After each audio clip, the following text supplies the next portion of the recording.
Šiandien vykdome Bulvare netradicinę akciją, nes kilo idėja pristatyti naują atvirukų kolekciją miesto žmonėms ir tiesiog pasidalinti savo kuriamą grafiką su jais ir galbūt nustebinti, pradžiuginti žmonės prieš šventes. Šiandien bus išdalinta net 100 atvirukų.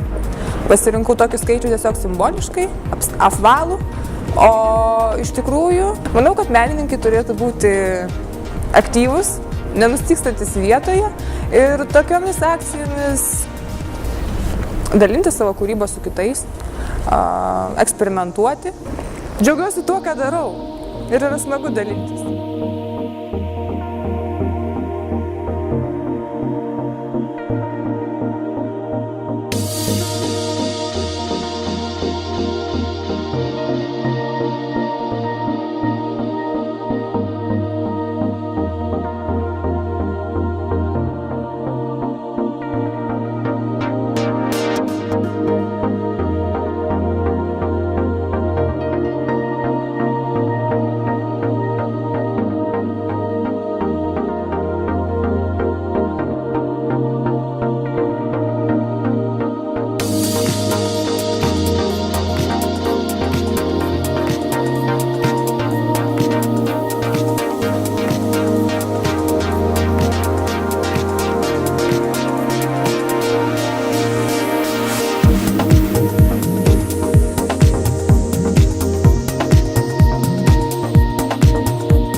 Šimtas atviručių, jos pradingo, bet buvo smagu dalintis.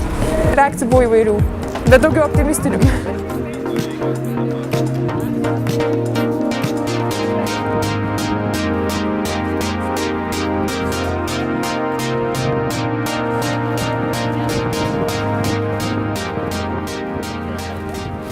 Antrą kartą tai pakartočiau, per kitas Velykas pristatydama naują kolekciją.